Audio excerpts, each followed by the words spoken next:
Welcome to the podcast that brings you high voltage, intriguing information, as well as electrifying conversation on all topics current, past, and yet to be. This is Phase to Phase. The first step in avoiding a trap is knowing of its existence. I've been having these weird thoughts lately. Without change, something sleeps inside us and seldom awakens. Here are your hosts, Marcus and Drew. So I guess to get right into the whole currency events part, I guess.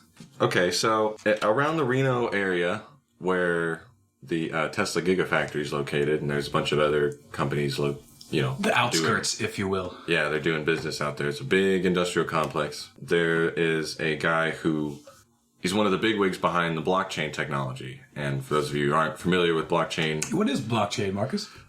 Well, I'm not like an expert, but I have kind of a surface level understanding. It's basically just a really good way to encrypt data. Why is that important? Well, for a myriad of ways. So, all things that are online now rely on encrypted data, right? In order to prevent fraud and abuse and et cetera, right? Yeah. Well, any kind of encryption is just so that you know that. Yeah, it's authentic, it's genuine, and that nobody else can easily have access to it. Encryption all can be broken eventually with enough time. But anyway, blockchain is leagues beyond what we have currently.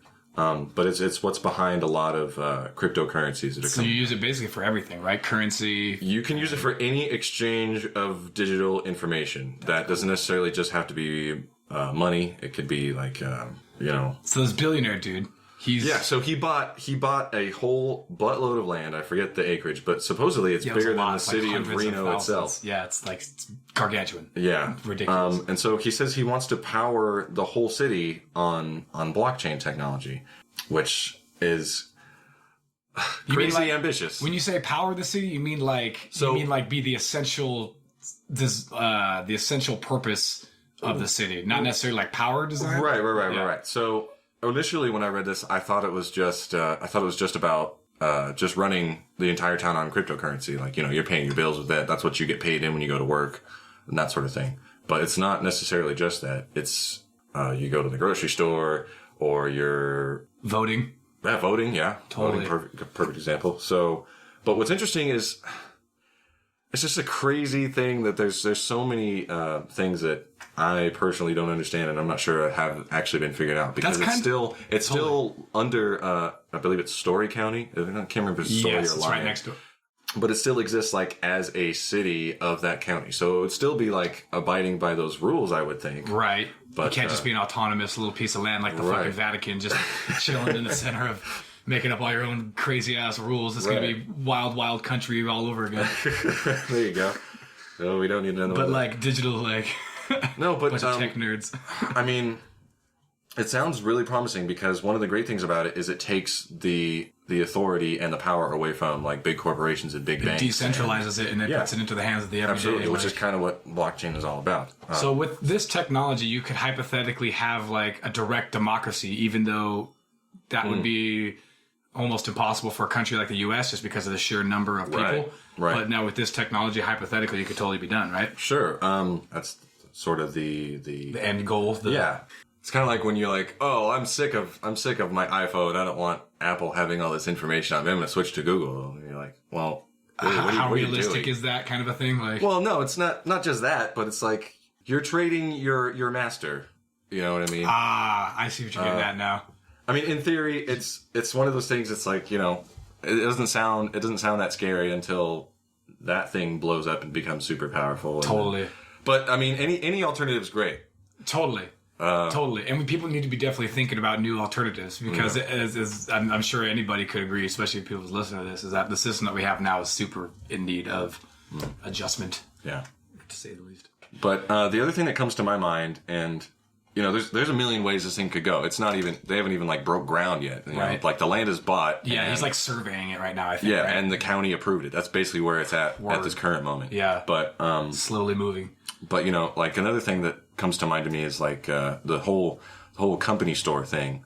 Oh, yeah, totally. If you're bringing in, okay, I'm going to move to this place. I'm transferring all my money into this cryptocurrency. I'm working for this company, you know, and then all my stuff stays inside of this one little 100% area. dependent. Right. Which could be cool, but is historically not super awesome. Yeah, I mean... Because like you were saying with the company store aspect, like now you're forced to spend the money that they've given you at their value because it's its own specific currency that's like regulated by whatever. Yeah. And then they set the prices of the food that or you know, the material or whatever that you need from there, unless you want to go outside of town to go and buy things, which of course you're free to do so, but of course it's that convenience thing that you were just talking about. So yeah, it's definitely It's Mickey dollars. yeah, right, yeah, totally ripe for abuse. You know what I mean? For sure. But again, it's like, don't be afraid. We need to try new things. Absolutely. I'm not poo-pooing it.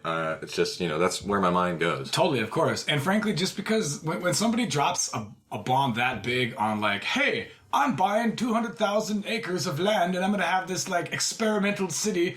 And, you know, of course you're just like, there's so many other questions that like, I'm just going to have to kind of keep our ears peeled to that and see kind of what keeps coming out of that because, oh, that's kind of weird. Like, especially if this billionaire guy now becomes like the head mayor of like this town and, you know. Yeah, like power never became, you know, never corrupted anybody. What is his political angle? Is he going to be involved in that at all? How does that work? It's 1,000 questions, dude. Yeah. Like he's like, "Here, I'm gonna do this thing," and then everyone's like, "Okay, well, we have about 100,000 questions now because of this gigantic thing." Would you move there, dude? Oh, of course, I have to find out new stuff, but I wouldn't like. I'd consider it for sure. Yeah. Totally. What if there was like, hey, you know what? I'm going to pay your electricity bills and like whatever. Well, of course, there's going to be some kind of like incentive to like bring yeah. somebody in or whatever, but then it's going to end up being like that horror film with like the smart house that's like out to get you, except for the whole goddamn neighborhood, and you're like running through it, and everything's recording your every freaking move, and all the street lights are watching you. Smart tele street lights and shit with little like TV cameras on them. They're going, "Hey, you pick up that piece of gum." Oh, City 17. Yeah, straight up. So sort of related to that tangentially. I like that word. There's a city in Canada that Google's parent company, Alphabet, they're working on making a smart city. It's actually a section of Toronto, if I remember correctly. My mind, when I hear that... What does that entail exactly? Because, well, my mind, when I hear that, it goes immediately to, like, Watch Dogs. Are you familiar with the premise of that game? No. Okay, so that's like a futuristic version of Chicago, where they have, like, everything from, like, there's street cameras all over the place. Of course. And, you know, like, everything's super digital. Monitored and, Yeah. So, like, you know, the traffic signals, the cameras. So, like London, the is cars. What you're saying, basically. Everything is networked together. Totally. Which would be great if there wasn't any malice involved. Yeah, of course. You know, that's always how it is with technology. Yeah, exactly. But, you know, anyway, in that game, there's one guy who, like, you know, he's a hacker, of course, and he's getting in the system. So he's, like, walking down the street, and he's just, like, scanning people, and it's just like, oh, I know everything about you. I know what's in your bank account. I know how many times you've been arrested and what for. Like, did you see the Netflix movie Anon? No. It's really good. It's like, basically it's about that type of shit too, where basically only crimes now are like digital crimes, kind of like Ghost in the Shell, but it's like not that far into the future. Right. And just people's like the number one black market thing now is like erasing, because everything's recorded, like even from like street lights to the other people's like eyeballs who are walking by you and stuff, even to yours. And so let's say if you did something like where you had like an affair with your wife or whatever, well, you know, somebody else other than your wife or whatever, and you can like go to this like hacker person to pay to erase, to delete it, and they'll delete like the people that you ran into on the way to check out the chick's house or whatever, and bumped into blah blah blah, and they know how to go and find all that stuff and erase it and then replace it with just like, you know, a person walking his dog instead of you with like a chick on your arm, like. And so, yeah, super interesting. Like, I don't like any of that stuff, though, man. That's all super dystopian shit. But, like, we're telling our kids all the time, like, dude, the kind of things that you guys are, kind of situations that you guys are gonna have to like come up with solutions to is like mind-boggling. Well, like, in the short term, though, like before we get to the cyberpunk nightmare, in the short term, though, that could allow for a lot of really cool things. Like, if they plug in, like, machine learning and all this sort of things, they can come up with all kinds of crazy things of, like, how to make traffic better and how to do... never mind, I misunderstood. Yeah, that would actually be super nice because people are retards on the road. It's one of my number one problems. Yeah, I mean, this isn't, like, the same company and it's not really the same goal, but, you know, like, I'm sure you've heard of that Amazon store that doesn't even have... there's no cashiers or anything. You just go walk in there. Everything's on sensors. You just pick up what you want. You walk out, and it charges your account. I've heard of that. It's like a warehouse. You walk in, you grab what you need, you walk out. Like, it's the Bill Burr joke. You come in, you pick out what you need, you ring it up, you get to pay for it, you get the fuck out of my store. Let's keep it moving, people. I got a schedule to keep. Yeah, that stuff's cool, I guess. That's not too much automation is no good, man. I wasn't trying to say that's the cool thing. I was just trying to say, like, you know, there is a vision. Technology apologist there, Marcus? No. How much convenience do you want to sacrifice for your own connectivity privacy? is You have convenience and you have privacy. Some people don't care. Some people will have it all. Yeah, all convenience, dude. Like a buddy of mine we were watching this documentary where they were talking about being able to like predict through like psychology and other things like that, and sociology and stuff like that, be able to predict people's spending habits to the point that like they'll send it to you before it, hypothetically, before you fucking, yeah. And my buddy was like, oh, that's going to be great. Oh, I can't wait for them to be able to sell me the things that I need. And I was just like, wow, dude. He's like, well, think about it. So enabled, dude. Right, dude? It's already happened. It's already over. Slave. It's already over. Yeah, dude, right? He was like, well, dude, think about it. Think of all like the useless advertisement that is like annoying to you. It wouldn't be annoying anymore because it'd be like directed at your like psychological needs. There, and I know. Where have you been? We're almost there. I know. What would you call that city? That blockchain city? I was mumbling. What would I call it? Yeah, like what would be the name of it be? Well, like what would its name be? Yeah, I was thinking of something funny like Silicon Valley, but like for Nevada or like I don't know, like Wasteland. Lithium Valley. It has multiple uses because it's it's like a medical like. Don't you get you can prescribe that for people who are like crazy? Also poison. All the more. Perfect. It's brilliant. I was reading the news, sort of, as I do. Not the corporate media, but mainstream news. No, but there's actually one of the things I do pay attention to is MIT has a technology blog. And one of the things they talked about is MITB. Somebody developed a working prototype of a completely electric plane. How that sort of works is I'm not a scientist, but you know, normal aircraft they have turbines, basically just big fans that spin air, push air over the load of air. Yeah, and you know, they use that to propel and whatnot. Pushes it over the wing, and the wing is shaped in a certain way so that the pressure changes on the bottom to the top, creating a lift. Thank you. Better description. So my understanding is this sort of works sort of how those bladeless fans work. Try not to get too nerdy with this. So it ionizes the air, and the air kind of moves. The ionized molecules kind of move the air, kind of like an artificial wind. Totally. And that actually goes through the plane and does the same thing. So you're like, it's force, instead of using propellers, it's using electricity to force like ions move the air over the wing. Right. Creating lift. Right. So. Totally silently.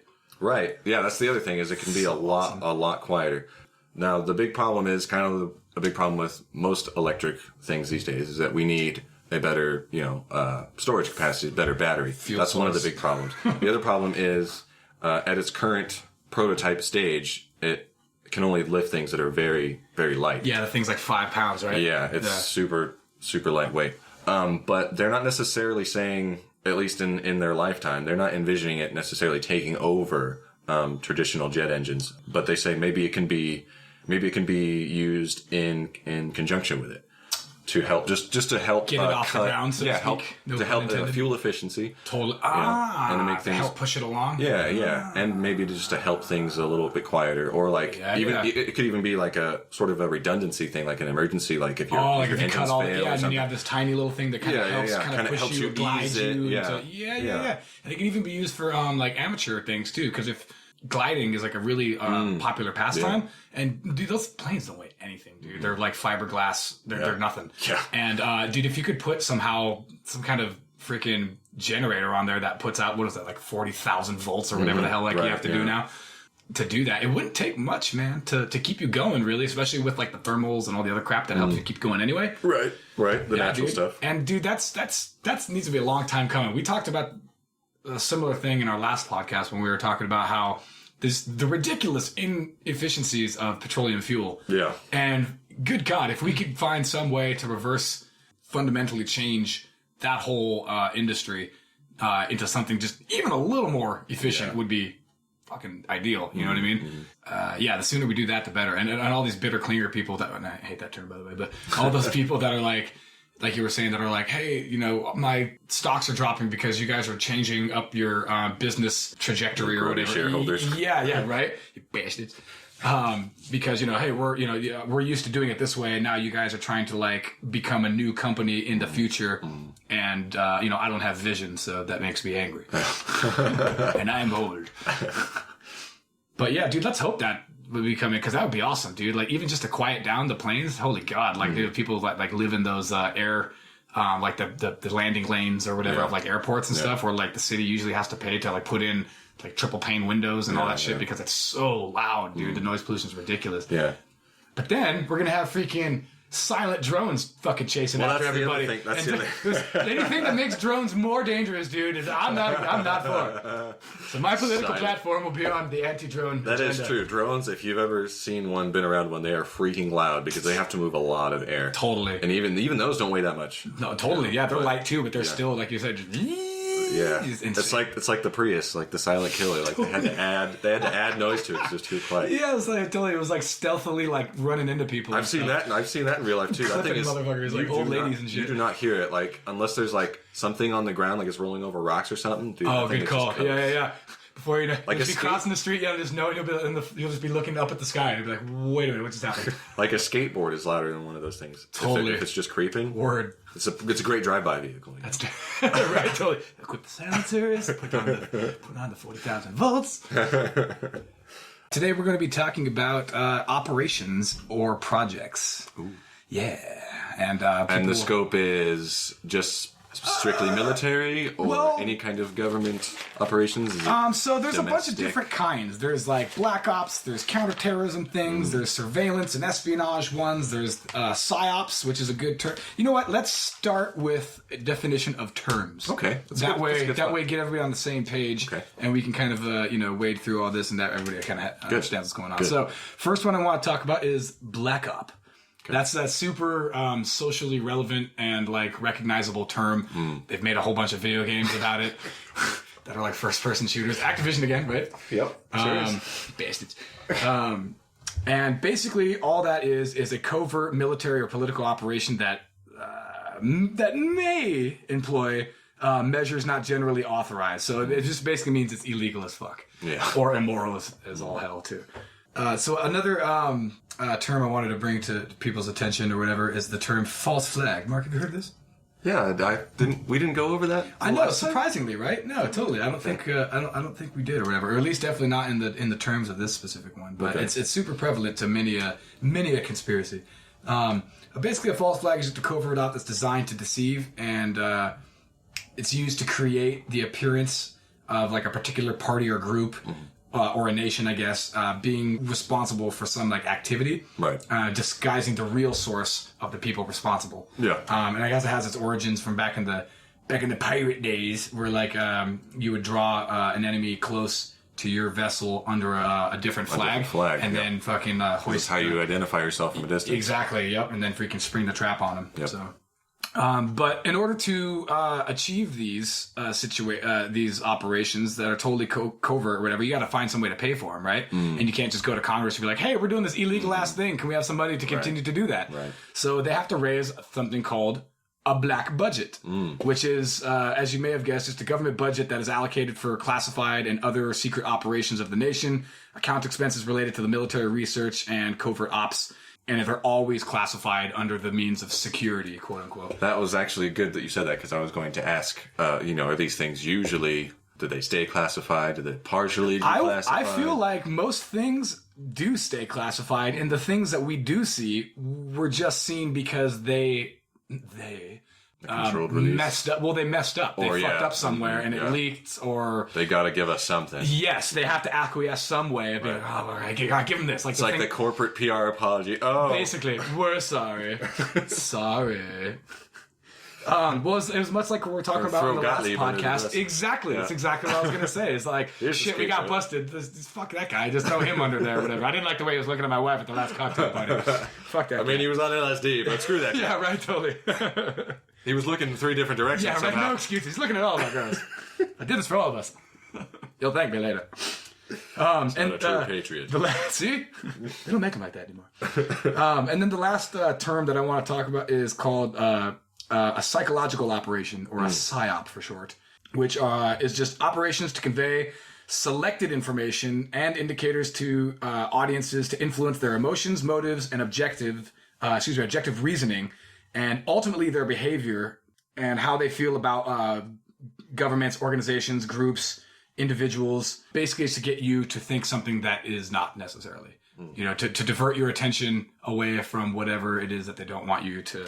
And this could literally be anything as simple as like creating like false stories, or even using like fake news, or even using like tactics on the battlefield, like using sound cannons to sleep deprive people or whatever, or using like leaflets from the air. Yeah, no shit. Exactly, yeah. Like dropping leaflets and stuff saying like, you know, like they did back in like World War II or whatever, like, the Statue of Liberty is kaput. Just give up now. It's already over. We've won already. To kind of just jump right into it, because the last couple of ones we were talking about were black ops and black budgets and stuff like that. That brings me into our first example of a black op, where back in on October the 6th of 1976, Cubana Flight 455, which was a DC-8 that was traveling from Barbados to Jamaica, basically brought down by a terrorist bomb and killed all 73 people on board, all civilians. Wow. Yeah, so big death toll.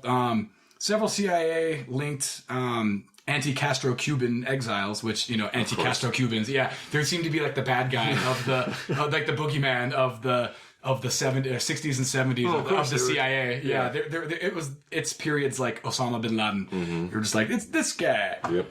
So somebody. Yeah, exactly, right? A bunch of anti-Cuban Castro exiles were linked, as well as the Venezuelan secret police implemented at a trial.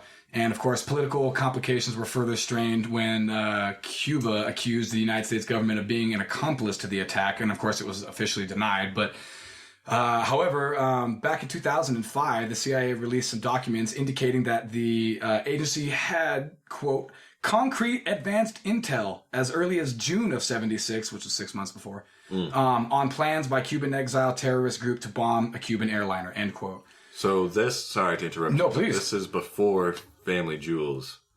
Ah, yes. So this was right. I think this was in over the umbrella, because I read in a little like side note that it was part of that umbrella operation basically. Okay. I think that was like a really big umbrella operation, and this was like a smaller one part of it. So I actually couldn't find the name for it, but I bet you it was under that umbrella term, like we said. So so these not only did they have like concrete foreknowledge, but they basically provided monthly payments to some of these like quote unquote informants, you know, and also provided them with U.S. visas just a couple of days before the bombing, obviously giving them the ability to escape and run for free. And only 4 men were arrested in the connection with the bombing, and a trial was held in Venezuela. And no one was fired, no one was arrested, and of course the fall guys of all, you know, Venezuelan and Cuban descent, they all get to go to jail. The one I read up on was Mockingbird. Awesome. One of the jewels, crown jewels of the conspiracy world. It's interesting because this is kind of it kind of ties in a little bit with MK Ultra, sort of, as we've discussed. You know, it's just a web, you know. Totally. But you can find links through them. So it was mostly overseas, but there was some domestic operations involved with it. Mockingbird was kind of this endeavor to affect public opinion through mostly the media. And that's done in a lot of different ways. Citizen Kane style. Right. So, you know, that was done through things like, kind of like you were saying before, fake news stories, or even a lot of times connecting directly with journalists and sometimes paying them, sometimes getting them to do things just based on for the motherland. Patriotism, yeah. Exactly. You don't want the Ruskies to win, do you? Exactly. And that's actually interesting you say that, because this kind of, it got empowered a lot by McCarthyism. Totally. The Red Which, Scare. of course, was the Red Scare, for those of you who don't know. The government trying to... overreach hardcore. Paranoia. Right. They didn't want communism to be taken over the world, and... This was actually part of Mockingbird was they had a blacklist in Hollywood, which is people that they believed to be either card-carrying members of the Communist Party. They were either communists themselves, or they were communist sympathizers, or anything, or you know, quote unquote, they were whoever they didn't like. Of course, they could just say guilty by association. Yeah, you once went to this like meeting where people actually, we're not talking about that, but somebody brought it up, and therefore you're on the list. It was a 20th century witch hunt. Totally. And I actually have a quote from one of the guys who was kind of blackballed by that whole thing. And he said, his name is Lee Cobb, and he said, when the facilities of the government of the United States are drawn on an individual, it can be terrifying. Totally. Well, dude, that's so true. Like, they have an immense amount of resources and just the ability to fuck your life up if they want. Like, if they decided you're going to be the one that's going to take the fall for whatever, you're fucked. Because he went through some shit. He couldn't work and he couldn't take out any money.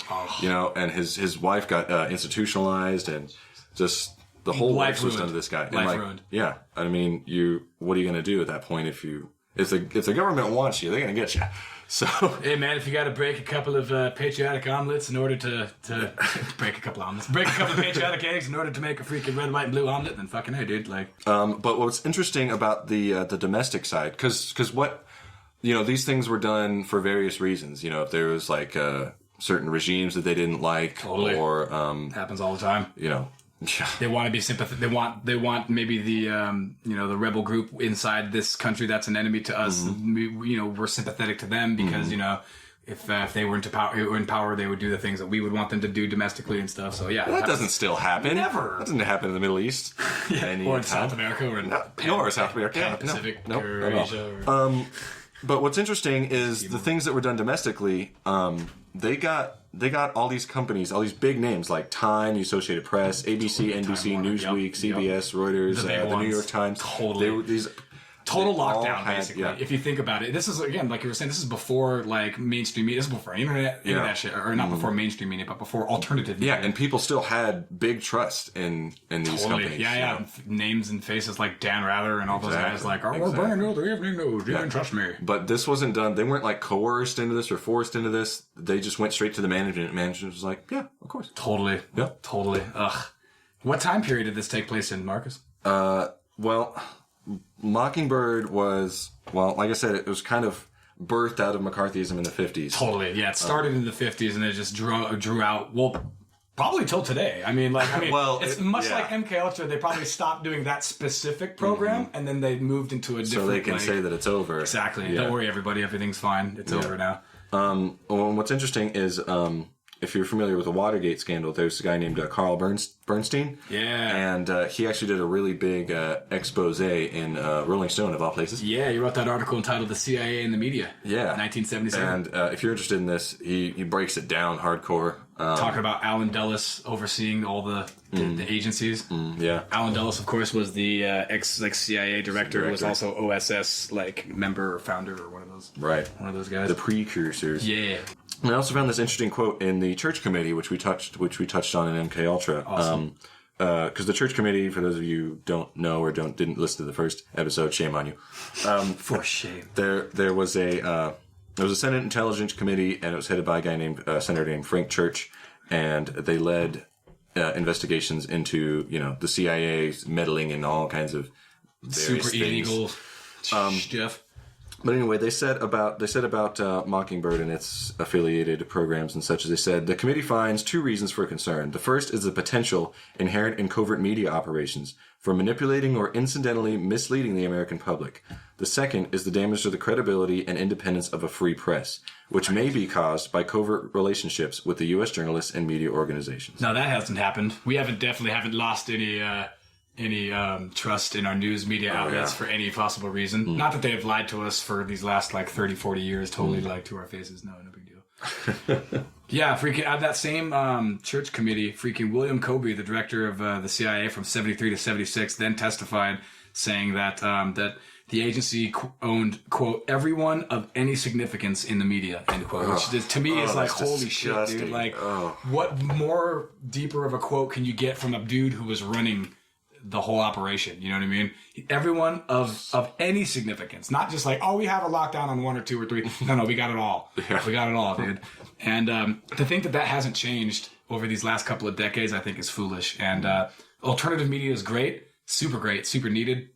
But don't think that just because it's not part of the main 6, I think it's only 5 now, corporations, but just because they're not part of the big ones, don't think that they're not arms of the intelligence agencies. You know what I mean? Just an Why wouldn't extension, they? yeah. Hell yeah, absolutely. if this isn't apparent to you, you got to really think about this and how kind of scary that is. Because if you control the message and you're controlling public opinion, dude, it's 1984. Yeah, exactly. Yeah. You're literally controlling all the intake, and so therefore you're setting the parameters of what reality is, basically. Yeah, and I mean, you have places like North Korea where where they think it's the year 63 or whatever the fuck because they don't have the internet and they started on year 1. Yeah, and your dictator has divine powers, like literally, he's a divine. He person. makes the sun rise. You see, exactly. Yeah, and I mean. We laugh, but dude, like human beings, bro, they're so malleable. If they don't have any outside influence in order to kind of be like, hey, check this other thing out. Maybe it's not what you think it is. Yeah. If your parameters of reality are already set in stone, then that's it. You can't think outside of that. And if they're set to such a rigid and small box, that's your fucking life. Think of I don't know if you're familiar with the book Room. About vaguely, but I also saw the trailer for the movie, so I'm feeling. I'm an expert. Yeah, I also did stay at a Holiday Inn Express last night. So. Nice. Pretty wicked schmat. Not to completely bring down the tone, but it's a story about this. Kidnap, basically. Yes, there's a woman and she gives birth to a child, and he's stuck in this room. Like that's literally all he knows because they're being held captive. Totally. Right, and so like you just can't imagine the kind of shock somebody like that would have when they experience the outside world. Mental Like if trauma. that's what your idea of the entire world is this house, maybe even just this room, you know. It's literally like discovering another dimension. Yeah. Like a whole nother, like, holy shit. Like, I didn't even know this thing was over here. Yeah. Like, just beyond this door. Level 2? Yeah. Level 2? Right, totally. I thought this was the game. Yeah, exactly. Yeah, it's super, super mind-blowing, dude. Like, the next one I wanted to talk about was a surveillance/espionage program. And this was called Project Echelon. I don't know if you've heard of this before, but this is also a like feather in the cap of the freaking conspiracy wheelhouse or whatever. As far as so, shortly after World War II, 5 allied countries: the United States, UK, Australia, New Zealand, and Canada. They were also later nicknamed the Five Eyes, or the Eyes of Sauron. Signed onto a joint surveillance program in the aftermath of cracking the German Enigma and the Japanese Purple Code. Sure. So this agreement. Basically, they divvied up the world into segments that each country would kind of monitor and record and then disseminate the information amongst themselves. For the greater good. Yeah, exactly. Which, I mean, this is something you'd want to have. Makes sense. Yeah, you'd want that. After, like, the rise of the Third Reich and how close we got to... Hell yeah, dude. And, again, the Russians scared. This is right after World War II, so we can't let our allies all of a sudden... quote-unquote allies become our new get enemies. The upper hand. Yeah, exactly. That would be terrible.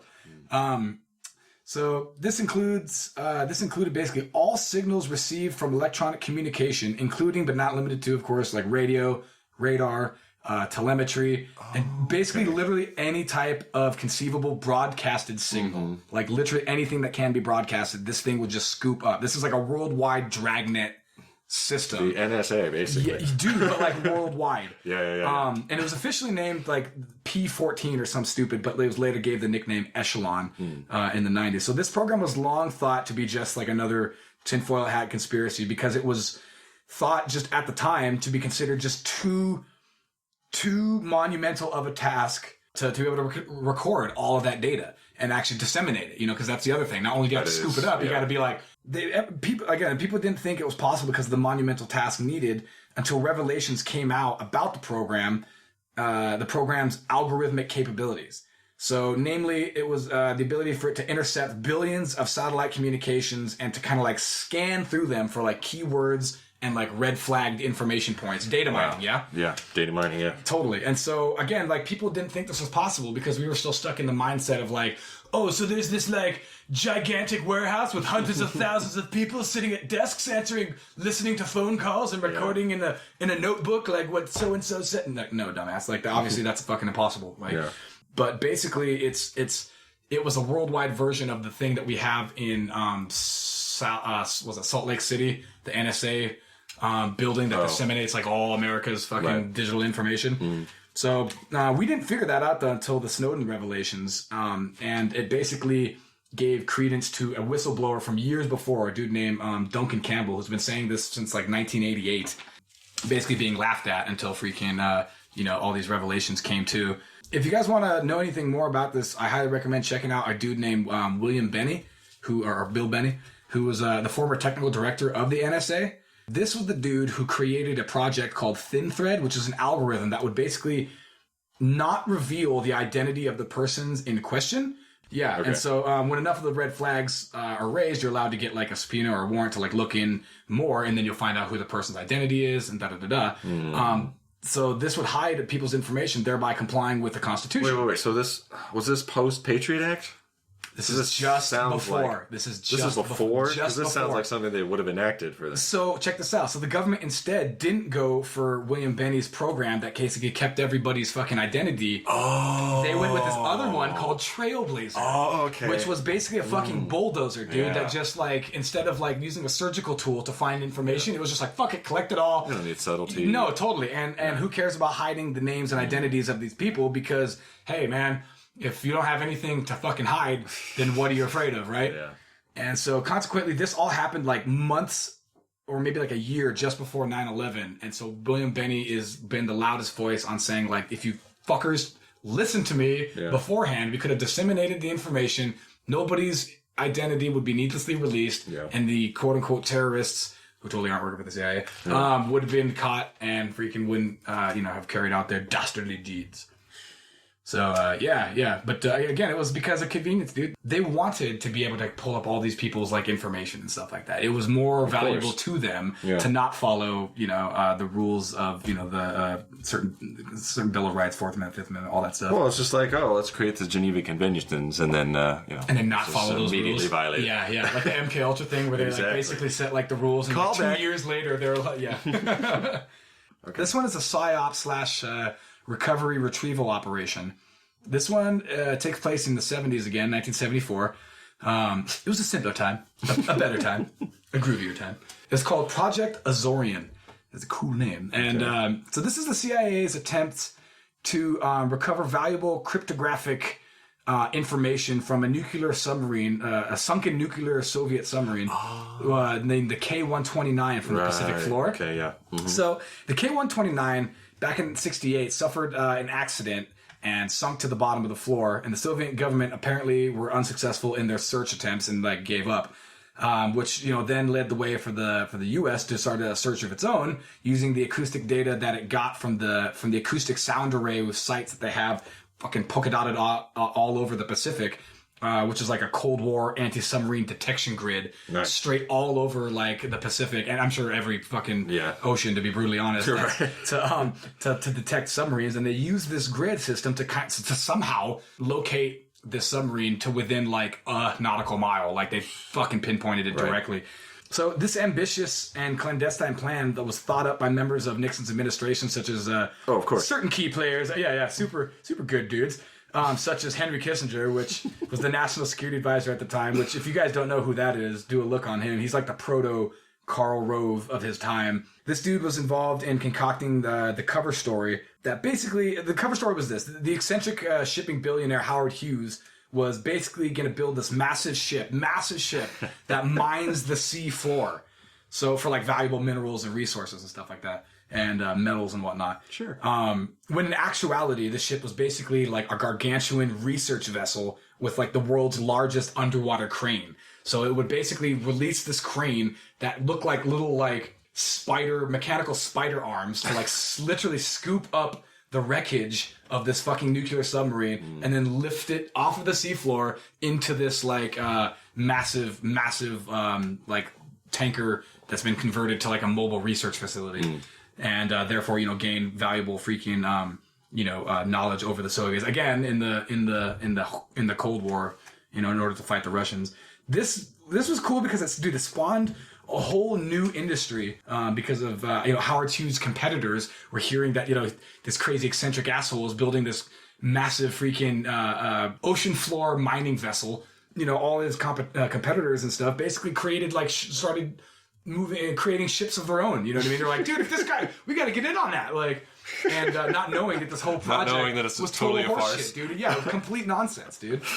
And turns out they only were able to raise like half of the ship or whatever. But at least, again, that's the cover story, because I mean they've concocted one story to lie. Who knows what the fuck the real truth is behind it? I'm sure that's everything. They told us everything. Of course, absolutely. I mean, we pay taxes after all. Oh, you know what? The one I didn't even get a chance to talk about, which is actually one of the most important ones, was the Iran-Contra affair. Oh, okay. Like, I'm surprised I didn't do it. That was actually the first one I wanted to talk about because it actually has the most to do with, like, black budgets. And, for those of you who don't know, the Iran-Contra is another huge, super, like, historically prevalent scandal that everybody with a basic knowledge of history should at least know. And it was just a political scandal that took place in the mid-'80s during Reagan's second term, I think. Senior administration officials basically secretly concocted and facilitated a plan to have the sales of arms to Iran, which was currently under an arms embargo. With the revenue generated from these sales, the CIA would then fund the Nicaraguan Contras, who were like a far right-wing, like anti-communist guerrilla group. As they usually are. You know, to fight our common enemy, the pro-socialist Sandinistas. That's also why the CIA, around this time, the government got into the international drug trade, so that way they can have additional funds for these black projects and operations, because it's untraceable money that you need to fund all this. Exactly. Put a bullet point in that, underline that one, because that's pretty dark, Hardcore. Like, so basically what was happening is the U.S. shipping guns to Iran, taking the money from that gun sale, shipping it to the Central America, like Colombia, Nicaragua, places like that, funding those, subversive groups down there. And these were not like good guys. They were definitely, it was a means to an end. They would like kidnap, torture, all kinds of horrible shit. And then so taking the money that was made from the guns, giving it to them, and then taking a bunch of drugs from that area and then pushing it up to the U.S. in this big fucked up triangle of like evil. Yeah. All just everything super illegal. Probably the biggest money laundering that scam we know of ever. Yeah, exactly. And if you think about it, it makes perfect sense, because a lot of people will be like, well, where do they get the money for these things? Drugs, bro. Yeah. That's one of the biggest things. And I mean, I'm sure a million of them. But the government, they don't like drugs. Well, that's true. Drugs. Don't do drugs. Just say no. Remember, in fact, that was Reagan's wife's, the first lady's like whole spiel, wasn't it? Or maybe that was Barbara Bush. And but I mean, the hypocrisy knows no bounds. Yeah. You know what I mean? It's like on the one hand, they're sitting there going like, "This stuff is poison," and then at the same time, they're simultaneously fucking responsible for the crack cocaine epidemic in LA of the 90s. And a quick note, where are they sending those drugs? Into the minority community. Absolutely, dude. That's why the freaking LA got rocked so hard in the 90s with all that. Again, if people out there listening, if you want to check that out more, I highly recommend, just do a Wikipedia search for God's sake, but like check out a book by author Gary Webb called Dark Alliance, that just outlines the entire thing. That was the reason why he got shot. Two shots to the head. Worst case of suicide I ever saw. And another dude to check out is a dude named Rick Ross. Now, not the rapper, who's a corrections officer who stole the name of the real fucking Rick Ross, Freeway Ricky Ross, who was the biggest cocaine kingpin in history, dude. Like this dude would be telling crazy ass stories, talking about like Samsonite briefcases, like, the rollers, the big rollers, 2 of those motherfuckers full of cash, $1 million a piece. And he, doing drops and stuff like that. Motherfucker would have like drop houses, safe houses, count houses, fake houses, fucking, drop houses, crazy shit. Dude was balling, dude. Yeah. And it's still, I think it's still they might have just been released. So yeah, that one's probably the biggest one, dude, because that was the biggest, most well-known fuckery of the time. Yeah, it's a big one. Yeah, super big. And again, it was coming from an administration that was super anti-drug and anti-terrorist and not only that, but like what else did that cause, especially with Iran? Oh, well, that was during the whole like Lebanese Iran connected hostage situation. I'm trying to remember the specifics of it, but just look that up, dude. Like that's all connected. Are you talking about the one with Carter, or are you talking about? Yes, we're like it's all like connected to that whole shenanigans. But basically, the incoming administration was like, "Oh, don't release the fucking hostages yet because it'll look too good for him for a re-election. Exactly. Just hold on to him for a minute, and we're gonna win. And then once we won, then we're like, okay, now we'll do negotiations. Now we'll care about. Now we'll give a fuck about these poor American people that like we've swore to protect or whatever. Yeah. Fucked up, dude. Gross. Yep, super gross, dude. Yeah, disgraceful. But par for the course. Unfortunately, yes. All right, so this is another operation I kind of wanted to talk about. Yeah. And it's interesting because I actually came up with this before we figured out the subject for this episode. Nice. This is something I thought maybe we could touch on. But I like touching on things. anyway, so I believe this is pronounced COINTELPRO. Oh yeah, that's another big counterintelligence. COINTELPRO. Yeah, counterintelligence operations. Yeah, that's another super big one. Tell us about that. So Marcus. from 56 to 71, supposedly. Again, that's like the golden hour. You know what I mean? For just the golden age. Before we could get away with it. For real, before the internet, actually. That's probably what it was. Before they could fucking, like, but they could get away with it. Before we got smart and knew how to hide things better. No shit. That's really what it is. Yeah. So, these were operations conducted by the FBI mainly. So they integrated themselves or used other things like forged documents, fake stories in the media, wrongful imprisonment. They were... Intimidation techniques and stuff. Yeah, there was all kinds of stuff, A to Z. They learned from the best. What is the word? It's not integrate, but... Infiltrate. Infiltrate. Jeez, gotcha. Thank you. They're trying to infiltrate a lot of these sort of counterculture... Civil rights groups. Yes. Well, I'm going to get to that. So... those horrible people. Yeah, those terrible people. Gotta protect them. Yeah, all of these counterculture things, anything from like... Anything that would be a perceivable anti-Vietnam threat, right? To the towing of line, to the establishment's line. Yeah, anything from Vietnam, anti-Vietnam war groups, the Black Power movement, even feminists, like they were all over the place. Totally. You may have heard of this, maybe even indirectly, but some of the people they targeted: Ernest Hemingway, Malcolm X, and Martin Luther King. Most famously, yeah. Yes, most famously Martin Luther King. I didn't know about Hemingway. That's cool. I know that. Well, not cool, but that's interesting. It's totally cool. Yeah, I'm not condoning fucking that terrible shit. It started with, wiretapping, and then they eventually they were just like straight up following dudes, specifically MLK. They were trying to dig up anything on this guy. They're like, They didn't like him because he was talking shit about the pro-Vietnam movement. Yeah. Did they do all kinds of like things where they intimidated him and forced him to like say things, or maybe to have an ultimatum on things? Like... Yeah, that's not as well substantiated. Right. But there's rumors that... Right. Yeah. Now, to play devil's advocate again, one of the things, and again, this is kind of what they try to push this, to try to herald this, is they did integrate themselves within the KKK, trying to gain intelligence and everything there. I actually heard not like a rumor, but like a saying from people from that era that know about this kind of thing. They would say that if you're at any kind of like, I'm trying to remember like the ratio this guy was saying, but if there were like 11 dudes at this meeting, like 9 of them were fucking feds, basically. So this is also something that got exposed during the church committee. Bless that. Yeah, I was going to say, a lot of revelations came out of that shit, dude. So it was supposedly terminated in 71, but, even past its official termination, the programs continued. Oh, I did have a quote here from the church committee, something interesting I thought to say. Too many people have been spied upon by too many government agencies, and too much information has been illegally collected. The government has often undertaken the secret surveillance of citizens on the basis of their political beliefs, even when those beliefs pose no threat or violence or illegal acts on behalf of a hostile foreign power. Oh, you mean like Ruby Ridge or the freaking Waco or freaking all these other botched arrests? The government, operating primarily through secret and biased informants, but also using other intrusive techniques such as wiretaps, microphones, bugs, surreptitious mail opening, and break-ins, has swept in vast amounts of information about the personal lives, views, and associations of American citizens. Investigations of groups, and let's underline that, American citizens. Right. Investigations of groups deemed potentially dangerous, and even of groups suspected of associating with potentially dangerous organizations, have continued for decades, despite the fact that those groups did not engage in unlawful activity. So even if you might be suspected, not even if you might, but just might be suspected. Yeah, it's just one of those things, like, if you put that in the law... It's just all-encompassing. They have carte blanche, is what Groups and individuals have been assaulted, repressed, harassed, and disrupted because of their political views, social beliefs, and their lifestyles. Guaranteed. It's a fundamental subversion of the first fucking amendment. Yeah. And that's... Our most special, our most important one.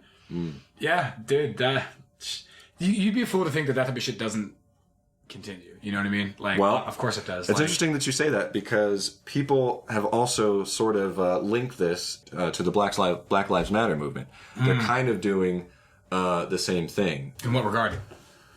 that has kind of a legacy in it. It's not necessarily, you couldn't say this is officially part of the same program. Of course you couldn't, because supposedly it ended. Not officially. But, you know, it's sort of like, oh, well, these same tactics we're kind of seeing again and again. You know, like there's this movement that's gaining traction. We need to get in there. We need to figure it out. We need to undercut them. Yes. And we need to take away. Yes. Same thing happened at the World, was it the World Health Organization? Maybe that's World Trade Organization. Back in the early 2000s. Yeah, where they would basically, it was up in like Seattle or whatever, and like it ended up becoming like a little micro riot, but it come to find out a bunch of dudes, like, quote unquote anarchists, state sponsored fucking like a political dissident. I can't remember the name or whatever, but their point is to agitate. You dress in black so you can't have any, you cover your face or whatever, and you become an agitator. Yeah. And you freaking like flip shit over, break windows, burn things, and turn it violent, so that then the police can then kettle you and fucking push you into a position. Not only that, but then the public gets against you. Right, totally, because then you've lost the moral high ground, presumably. Exactly. Yep. And that's everything. And when, you know, that's kind of the thing that was going on. There was a lot. I mean, how many riots did you hear about in like 2016? And, you know, oh my gosh, totally, yeah. Ferguson, fucking Charlottesville. Yeah. All over the place. Exactly. Totally. So, you know, how many of those were really actually... Or organic. Mm-hmm. Yeah. I bet you not many, because and frankly, what sucks is that all it takes, especially with all that fervor and all that, like everybody's getting all whipped up into like a quote unquote frenzy, just or whatever. A couple people. It just takes a couple people, man. And even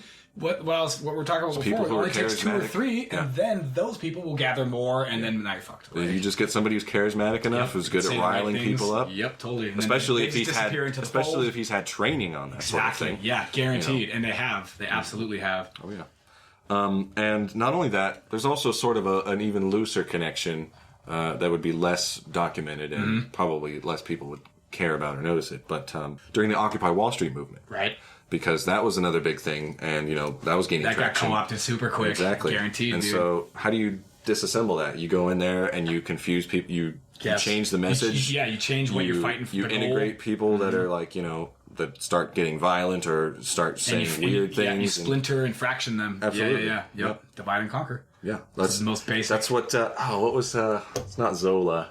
I was going to make a really bad reference to Marvel about the guy who's taking down the Avengers. You have to get in there and put them against each other, because you can't take on a superhero, you know. Oh, word. Kind of like how, what was his name? Batman has like a contingency plan for all the fucking, all the Justice League. Right, exactly, in case they turn evil. Yes, exactly. Coolest fucking episode ever.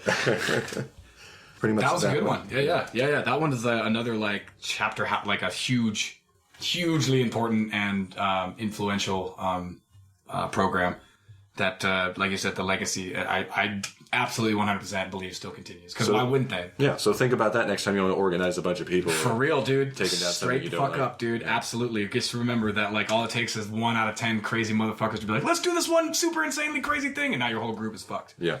Exactly. One loud asshole. You get associated with. Isn't that what's going on right now with that Gavin McInnes guy and the Proud Boys and all that shit, dude? Yeah. He had to step down because he was like, dude, look, these guys are getting fucking crazy, apparently. I mean, I don't know. I'm not really following it too closely. Yeah. But apparently, like, what Rogan said, like, the eye of Sauron is on him now, and so he's got to mind his fucking P's and Q's in order to stay out of the gates of hell. Yeah, exactly. And you know what's messed up about that is, like, it's how can you tell if that's organically people getting mad or if it's just somebody they planted in there to totally discredit you? And how can you know if the guy is even actually cares about what he's saying when he's stepping down? Maybe he's just stepping down and saying giving lip service because he knows that if he doesn't, he's going to be fucking ostracized and all that shit. So that's what I'm saying, man. I don't like all this like the censorship and all this stuff like that. It's the social coercion and engineering, dude.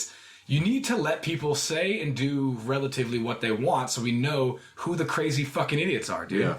The bottom line, dude. You know what I mean? Like, and if you drive them underground, that's going to have a great, you know what I mean? And then you're going to make it cool. Yeah. You know what I mean? People are like, oh, why don't they want us to read this? Counterculture. I bet you exactly. I bet you it's something they don't want because it's something powerful and awesome. Yeah, exactly. And then before you know it, you got people reading the dumbest, most hate-filled nonsense ever. Right? I mean, because it's taboo and cool. That's part of the reason that a lot of people get radicalized. You know, totally. That again, everything needs to be out in the open so that there is no weird like what is that? Like occult like fascination of like, ooh, why is this like hidden knowledge, you know, blah blah blah. So yeah, super important, dude. You need to know who the crazies are, dude. I mean, tell me when you hear people burning books, you're not like, oh, what's that book about? Fucking A, dude. Yeah. And again, harken back to the thing we talked about with the deplatforming of people. That's just gonna make people be drawn to that information. It's not necessarily about if the information is good or not. It's the fact that it's like illegal or like, you know, not allowed. How enticing is the deep web? Like, Totally. Yeah, absolutely, dude. not that I know anything It's about like that. that. Yeah, right. Totally. Allegedly. Dude, it's like that Equilibrium movie, dude. Super good. That was overshadowed freaking in '99 because The Matrix came out, and it was like it was similar, like, but it was a super good ass movie where people are like sense offenders, where you're not allowed to like feel emotion and stuff anymore, and basically people are getting like intrigued into that simply because they're like, whoa.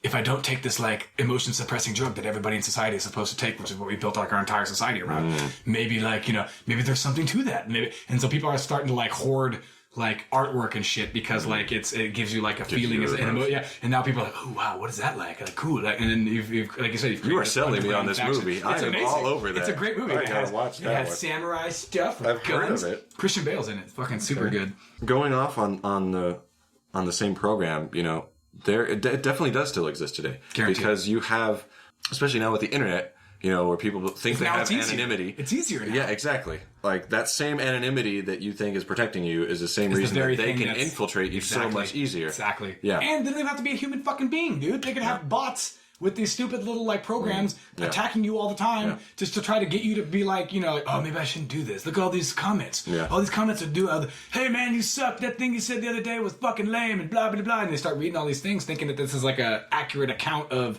the comments. And in reality, it's just, you know, an algorithm that has an agenda that wants you to fucking fail basically or whatever. Well, that pretty much does it as far as the detailed ones. Oh, yeah, you got some... there's just a couple. There's like 4 here. Some splinter groups there? Yeah, exactly. I just want to talk about because it's so cool. The first one I want to talk about was one of the first clandestine operations that at least was declassified on the books, and that was Operation Ajax. It was in 1953, and basically it just was the clandestine overthrow the leader of Iran, a dude named Mohammad Mossadegh, so that we can install a leader that was more sympathetic to, you know, Western governments and what they wanted to do. They basically got together with the big corporate influences like British Petroleum in order to gain control of the oil fields and stuff there. Bingo. And so we ended up really fucking that country up bad, and we put, I think like the Shah got installed afterward or something like that, where basically it took a religiously secular government that where women were like voting and wearing skirts and makeup and shit and driving and things like that, and turned it back into the clock on that. Literally, dude. Yeah, the person we put in there against Mossadegh was this like super fundamental religious leader that Lane fucked everything up from then on. That's what I was gonna say. It's like, who cares what he does to his country as long as he's cool with us? That's literally it's as long as we're getting ends kickbacks justifies and the means. we can get Which is funny because now Iran is like one of our biggest fucking enemies. Yeah, but it was only because of all that shit that we did, dude. Yeah. Yep, exactly. And you wonder, well, why did all the people around the world hate us? Yeah, it's so weird. Yeah, they hate us because of our freedoms, Marcus. Oh, that's right. That's what it is. That's right. Yeah. How could you? Let's forget. Okay? Never forget. Are you saying that September 11th didn't change everything, Marcus? September 11th changed everything. Fucking assholes. The second one I wanted to talk about was super big, important one. And this is, again, an umbrella term for other smaller operations that took place throughout all over Europe. And that was Operation Gladio. This is basically an allied stay-behind network, which is basically you have like these groups of sympathizers. So this is after World War II. So you have these groups of sympathizers. Not only that you have like caches of weapons fucking polka dotted all over Europe, but you also have people sympathetic to your cause or whatever in different governmental or whatever positions, so that when the Cold War starts, you can fight off either physically an invasion from the Russians or not physically, but like through social like means. But basically, so when you say fighting for your cause, you mean democracy or what? Anti-communism. Okay, just anything anti-communist. Because now that we've finished fighting the fascists, now we have to fight the communists. And who's better to fight the fucking communists than the fascists? Right. So they're old enemies, right? So basically, we hired up a bunch of quote ex-Nazis to freaking basically fill positions of power and stuff. This basically, unfortunately, involved everything from subverting democratic elections because we didn't want to get those kinds of people involved. Power, yeah, and also doing shady things like assassinations and bombings, where several civilians and bystanders and innocent people or whatever were killed in the midst of all this. It was a big fucking shit show involving freaking Dulles again and a bunch of ex-Nazis who didn't come over on fucking Operation Paperclip, which we're going to talk about here in a second. Okay. They were employed to do the missions and everything like that because they hate fucking communists and that kind of a thing. The only thing I hate more than a Nazi is a communist Nazi. And again, it was one of those things that lasted for like 20 or 30 years, and horrible scandals happened involving members of the Freemason P2 Lodge in Italy, where basically like schools, buses were bombed, fucking hospitals and shit, like the IRA type shit, like that was going on. Really fucking horrible things, all under like the watch of like, oh, don't worry, this is all in order to keep. So it's just crazy how much people the ends justify the means. Yeah. Oh, I know. It's the thing that runs the intelligence world, dude. The clandestine world is like, if it suits our need, no price is too high. And just to kind of like touch bases again, number 3 I have here, Operation Paperclip, which what I just mentioned. That again is one of the most like notorious operations ever, where after the war, World War II, like thousands, again, using the fucking term, denazified Germans, quote unquote, which is like, how do you take a fundamentalist and then defundamentalize them? You know what I mean? Like these aren't things that like you can like, oh, because like my country is over, I suddenly don't believe in this like movement anymore. You know what I mean? This is a fundamental mindset that transcends national boundaries. You know what I mean? Back in the day, I thought it was like a couple of dozen or maybe like 100. Dude, thousands of like high-ranking Nazi like politicians or scientists or whoever. We brought them over here to the U.S., gave them new identities, new lives, new jobs, sometimes working for us. The most famous, of course, was the SS Dr. fucking Werner von Braun, who helped us work with NASA into the Saturn V rocket program, which got us to the moon. Yeah. Or did it? Oh, boy. I gotta keep it loose, dude. So that one again was another big one where again the ends justified the means. All these dudes totally got to skate by and didn't have to go to the the Nuremberg trials or any of these things. Horrible fucking shit that happened or whatever, where we like tested. Some of these doctors like did like testing on on POWs and stuff like that, like just horrible shit. And we're just like, well, as long as you come work for us, it's like the Catch Me If You Can thing, like that movie. Where it's like, all right, we busted you for this horrible shit that you've been doing. Now, if you come and work for us, we'll totally just cut all this time off of your sentence. And of course, again, the ends justify the means. So we couldn't let that precious information fall into the hands of those pesky Ruskies. And I was gonna say, not all these people were super hardcore Nazi people. Probably not. But enough of them up at the top did do were really bad, to basically overshadow the fact that some of them weren't. You know what I mean? Like one or two of the worst dudes that they recruited into their fold and gave new identities and shit was probably enough evil to last a fucking 100 lifetimes. And the last one I want to talk about was a much more recent one.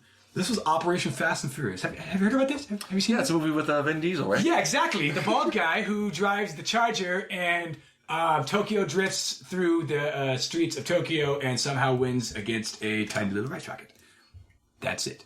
No, Fast and Furious was actually a scandal that broke in 2010 involving the ATF attempting to run a series of like sting operations where they would attempt to perform and practice. You brought this one up. Yeah, a practice known as gun walking, which is just you let the guns go through the person who is supposedly like guilty, so that you can kind of climb the criminal hierarchy, to get to a person higher up on the food chain, basically. Like purposely allowing these licensed firearm dealers to sell weapons and track the movement of these illegal, straw buyers. It was basically a middleman who's on the inside of the sting.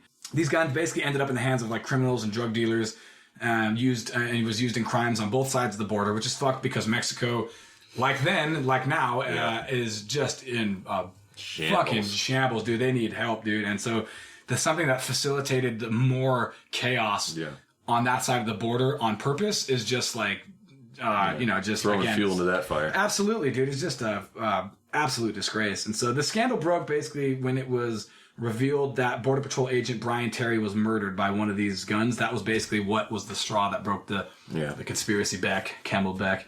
Even people like Attorney General Eric Holder were implemented in this, and he became the first sitting cabinet member of the U.S. to be held in contempt of Congress. And subsequently, President Barack Obama was the first time he invoked his executive privilege to withhold a bunch of documents in relation to that, which doesn't fucking look very good. You know what I mean? Yeah. Because I don't know like the names of these operations. Yeah, off the top of my head. The general, like the ATF one, I heard all kinds of crazy stories from that. Okay, so it was called Operation Fearless, so it wasn't actually part of it. It was kind of around the same time. This was in 2013. Gotcha, this is like a similar operation. Yeah, but this is totally botched again and again and again. So check that. This is a crazy series of events. So they set up this place that was like pretty obvious, to any kind of person who knew the area that it was totally a front. One of the things they were doing is they had like a gun store. Yeah, so they were trying to keep track of the guns and take in illegal guns and whatnot. But one mess up that they had was they had an official government SUV they had parked nearby. It got burglarized, and they stole like ATF, like military grade guns and gear and all that shit. Say a bunch of like badges and shit and like patches that say, "Don't worry, I'm ATF. I'm totally not like a crime lord." Yeah. And so what's great about that is somebody there was like 3 rifles, I believe, and like somebody resold one of those guns back to them, and he's like, "Oh yeah, I'll come back with the other 2," and then he totally didn't. Of course. Oh my god. and then get this. So they were talking to some people as they were investigating that, and a witness said he knew some people that were selling some guns to some white undercover ATF person. So they totally knew that this was going on. They weren't fooling anybody. Once they kind of got tipped off of it, it's like, okay, we got to shut this thing down. Totally. It's totally not working.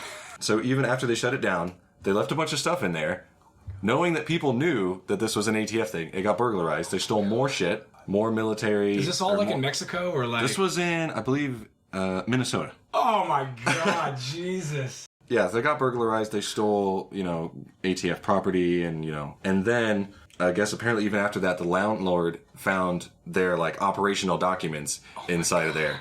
So they didn't even like they didn't even clean it up, house, dude. Oh my god, they just left all that shit out, dude. Yeah, Jesus. And so tax dollars, hard at work. And what's great about that is the landlord. He's like, "Yeah, I'm going to sue you." Fuck yeah. Yeah. So he got paid several. Attaboy, dude, and probably helped bring this whole fucking shit show to light. Yeah, but what's great about it is that there was actually a few different operations, kind of the same thing going on in several different areas. Oh my god, of course. So this is just one of, I'm sure, a dozen cases of complete botched dipshittery.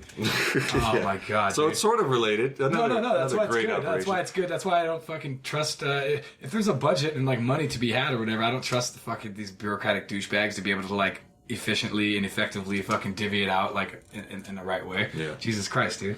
And if anybody's interested in that, there's a really good episode of This American Life that totally breaks it down, and it's just really good. That's where I started hearing about it. Dude, that's crazy. That's fucking bananas. and super typical too, unfortunately. Mm. And so the last little operation that I wanted to touch on is called Operation Northwoods. And that was a operation that was back in 1962. It was declassified in 1997, so a long time. It was basically a proposal from the Department of Defense and the Joint Chiefs of Staff during the Kennedy administration that was proposed and is almost implemented against the Cuban government. Oh. And basically, if it wasn't for Kennedy, shooting this thing down, for all we know, it could have been carried out. And just involved CIA operatives that were basically planned out to commit terrorist operations against the Cuban government against the American government and blame it on the Cubans. So, for instance, using hijacking civil airplanes and blowing them up, or using or getting them off the plane, putting a freaking a remote control thing over there, then flying it over and blowing it up. So hypothetically, nobody would die; it would just have the appearance of death or whatever. They had plans to carry out terrorism in like Miami, blowing up like tube stations or like bus stops and stuff like that. Like, so basically it's the Operation Gladio thing, but come home to the United States so that we could blame it on our nosy Cuban neighbors. We would never do that, Drew. Of course not. We would never blow up our own country. Well, see, that's funny you say that, because a lot of people, when I bring this up, will be like, dude, that was just a proposal. You know what I mean? They didn't carry it out. You're like, yeah, thank fucking Christ, dude. Like, yeah, thank God that fucking Kennedy had a soul and was like, dude, I can't on good conscience do this, dude. This is not okay. And I don't know if you know, but like reading up on this briefly, it kind of harkened back a lot to sounds. It sounds a lot like a couple of other incidents, like perhaps the Gulf of Tonkin. Have you heard about that one? Gulf of Tonkin. So that was the incident that got us into the Vietnam War, where basically a PT boat was like attacked by the Viet Cong. Right. And we were like, hey, this fucking aggression will not stand. Aggression will not stand, man. It's the what's that? The Lithuania? It's that all over again. Yeah, right.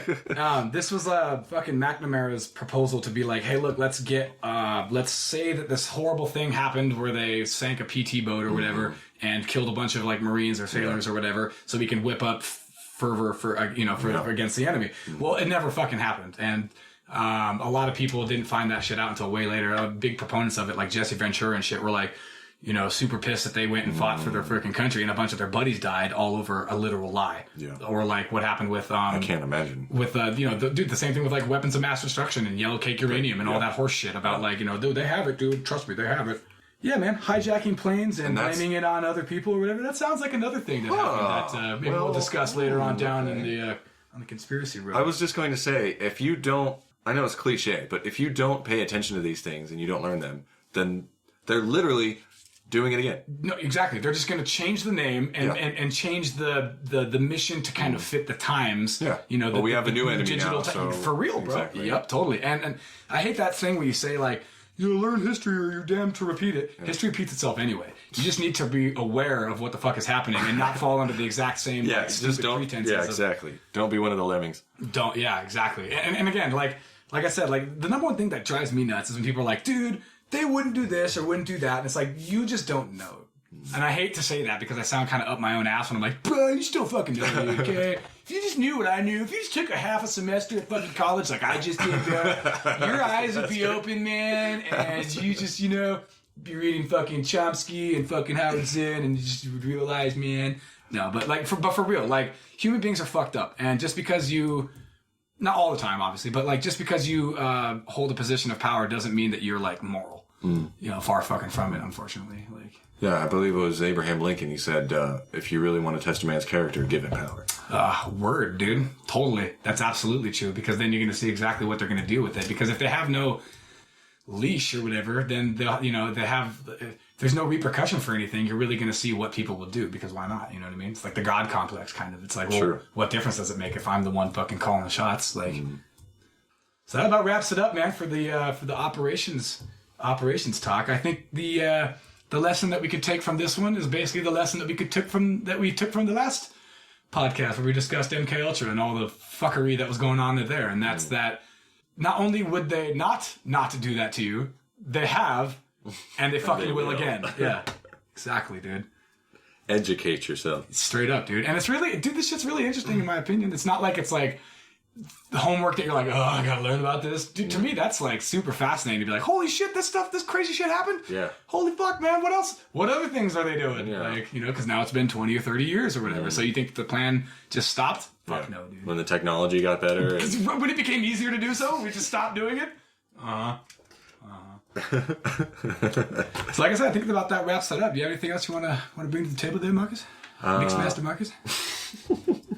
So, something I want to talk about, it's not super light, but it's not as heavy as, nobody's dying in this one. It's not a Shakespearean play. I want to talk about, it's happening in a lot of different fronts. So, physical media is your CDs, your DVDs, your tapes, your vinyls, your wax cylinders. Shit you can hold.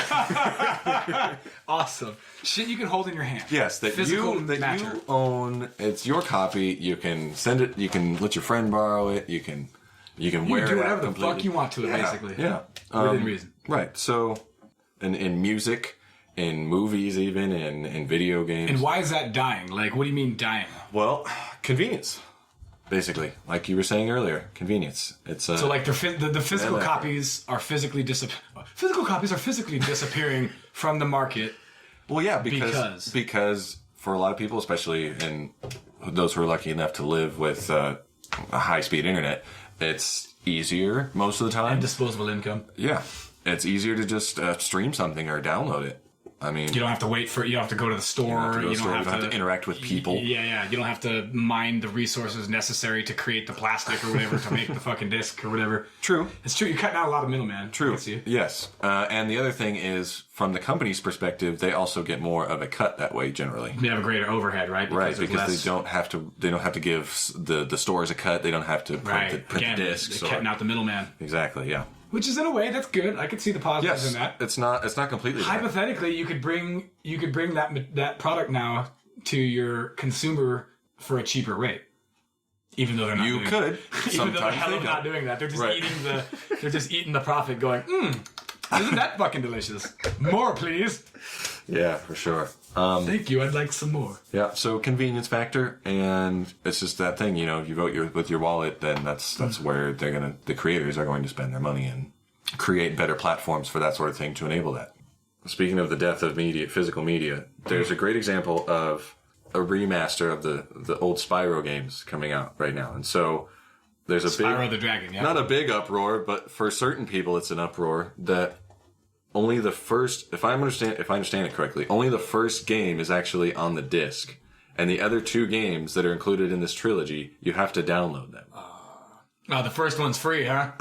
First one's always free. It's all part of the disc that you buy, but it's like... But the first one gets you foot in the door, and then obviously you're going to want to play the other two, and the only platform they have is the digital, yeah? Right, so that's the thing, is like... That's what's so messed up about it, is... I mean, you can talk about why that happened, and I can certainly see there's a good amount of evidence that they had a deadline. Make way more money.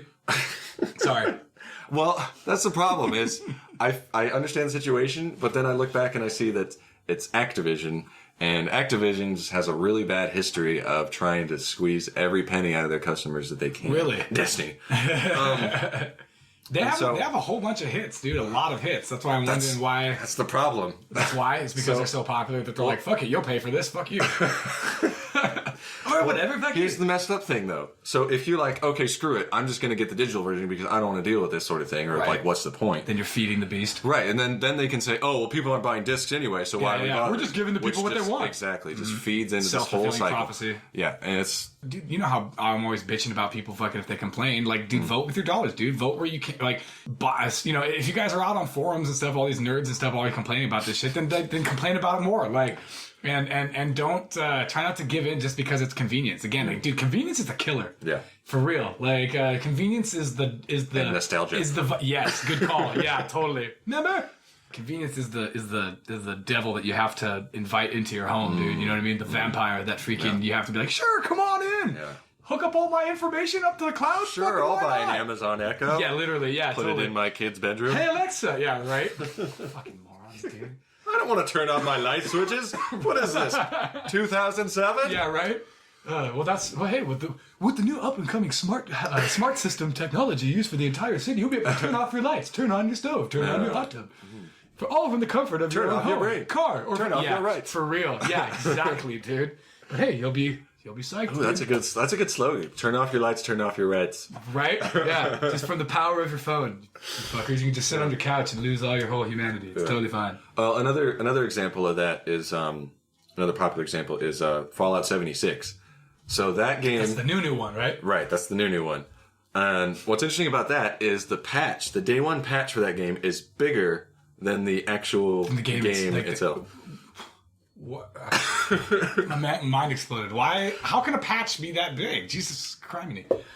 Just the development process, the way they so like you buy the game and you download it or like you upload it, depending on if you got the disc or not, and then so you wait through that whole loading time, and then when you get a patch, you have to wait another 43 minutes or whatever it is to freaking upload. Well, you got to download that, and then you got to install it, and some people might not see that as a big deal, but like especially if you're in like a rural area or God forbid like a developing country that has like terrible internet, or you have like a speed, you have like a data cap, or speed gets throttled, that's definitely not for those people, huh? It's for like Western countries only, pretty much, and like South Korea, pretty much. Yeah. To play devil's advocate here, like on the developer standpoint, the what they say behind things like what happened with Spyro is, they wanted to get the game out on time at a reasonable time, so they pressed the disc with what they had, and then they that's an excuse. They outside contracted some other people to help them publish the game and finish it, and then the rest of that had to be done digitally. They always have That's kind of They always have super overly ambitious deadlines for video games. Dude. That's another problem. Right, and that goes back into the crunch like we were talking about. Totally. So. I don't know. I mean, me personally, I'm more the type that I'll wait for it, Totally. There's I mean... There's so much content anyway. I've waited... God, how long? How long has it been? 84 years. I'm waiting for Kingdom Hearts 3, and God, how long have I don't even want to think about how long I'm waiting for. Too long, Marcus. I'm waiting for Dreams. I waited forever for that. I waited for Breath of the Wild forever. It's okay, I don't know. Take your time with the game. Yeah, I know. But that's right. Take your time, make it good. Don't kill your employees. It's just don't screw. It's not a race customers. to the bottom, dude. It's an endurance race. It sucks. You guys are making art for fuck's sake. Don't just release it and be like, there, it's good. It Fucking is slap art, a dollar sign on it and sell it and sell it and sell it. It is art, but it sucks that it's also a business. But you can blend the two without being fucking overly. That's why I vote with my wallet. There's publishers who are super patient, and they give the developers that time that they need to make the best product possible. Totally. And I swear fans are totally open to that kind of thing when publishers are like, hey, I know we guys said December of this year, but it'll actually be February as long as you communicate that sort of thing. Right.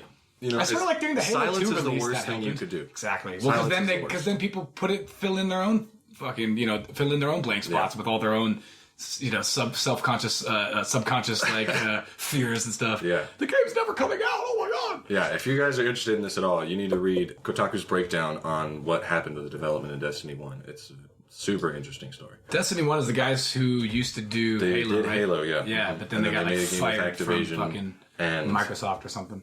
No, they bought their own independence. Oh, really? Yeah. Okay. You remember when Netflix was a DVD delivery service? Yes, that was a thing. It was to send it through the mail, again, the middleman, so that you could get your DVDs or whatever and have them for a couple of days, like the Blockbuster or Hollywood Video. What's a Blockbuster? Remember those? Yeah, right. The video rental stores. That was a thing. So wait. But streaming killed the Blockbuster star, is what or the video store, or whatever the fuck that 80s song. That's now translated. Did you know, fun fact, that was actually the first music video on MTV? Yeah, it's true, huh? Isn't that funny? That's actually prophetic if you think about it. Right? Yeah.